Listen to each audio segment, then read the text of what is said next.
Hey everyone, welcome back to the range. Got some of everyone's favorite quiet cartridge, although this won't be quiet because it's supersonic.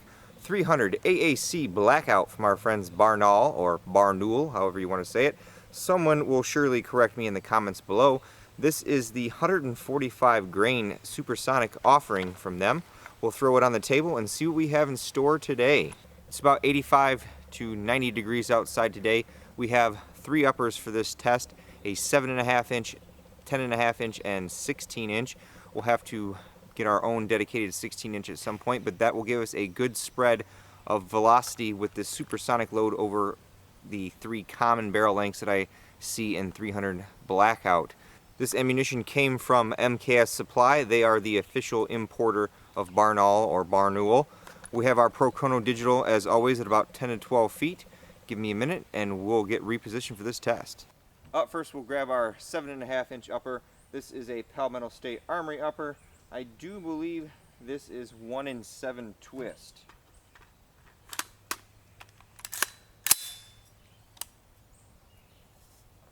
Oh, help if I adjust the stock.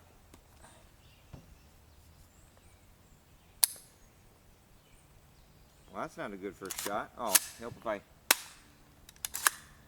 There we go. 1670.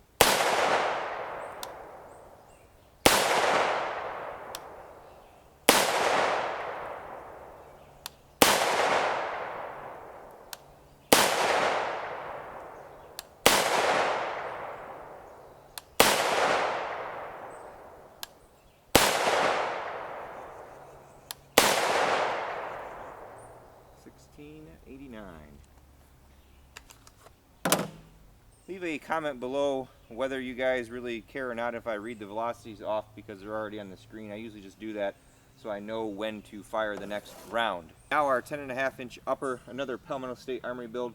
This is 1 in 8 twist. We have the Boating 15 lower. We're using our primary arms 1 to 6 in our Burris QD mount here. This is the upper that I had Veritas engrave the 300 Blackout near the ejection port cover so I know that it's 300 Blackout.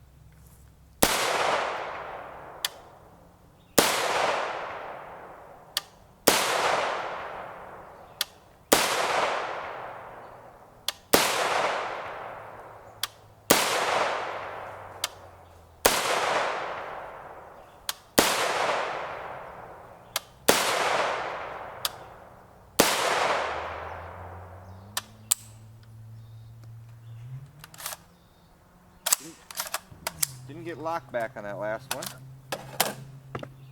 And finally our 16 inch barrel. I borrowed this from a friend. I'll have to annotate what barrel and twist rate this is.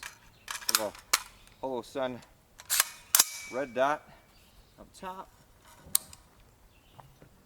Way too bright.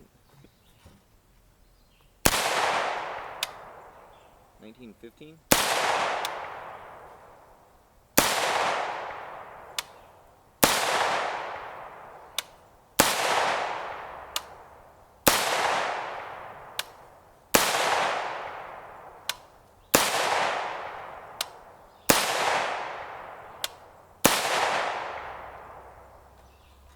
Got locked back that time.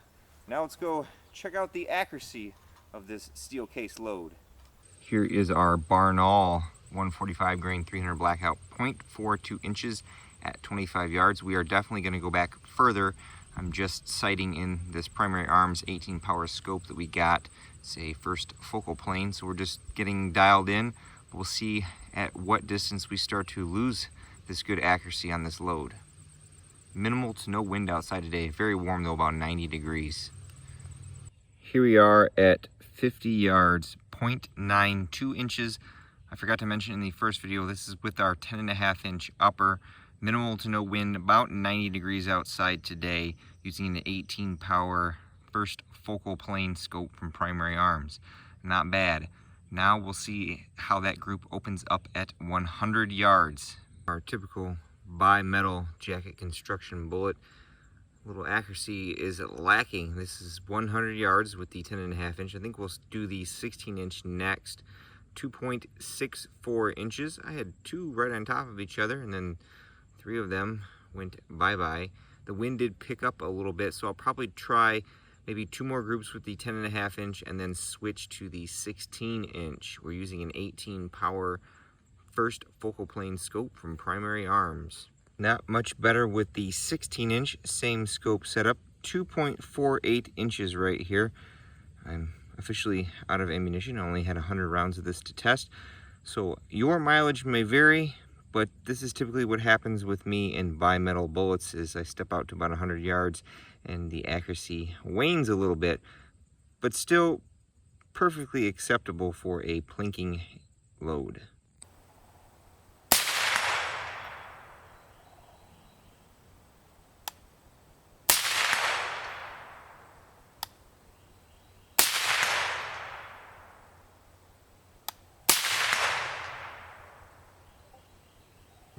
I'd say that was a pretty successful outing with our Barnaul 300 Blackout.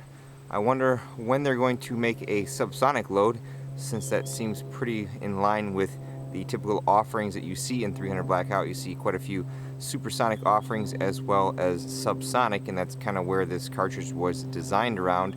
We had good velocity in all 3 barrel lengths. I'm definitely going to need to pick up a 16 inch for myself so we have that good range of velocity when we test these cartridges.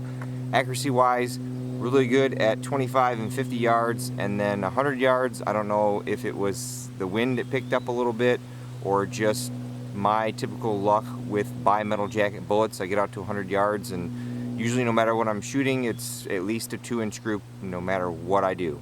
I'm hoping once current events kind of settle down that you'll see more of this in stock on the online vendors, and the price of it should hopefully come down to less than what you typically pay for a brass case 300 Blackout. I didn't have any crack necks or pierced primers in the 100 rounds that I put through this. We had good ejection pattern pretty much right around the 330 mark, all in a nice little pile.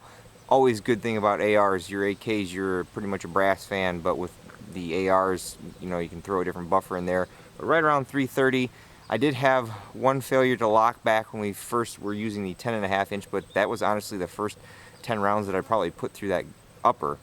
As always, I'd like to thank MKS Supply, my Patreon supporters, and you all for watching. Until next time, catch you at the range.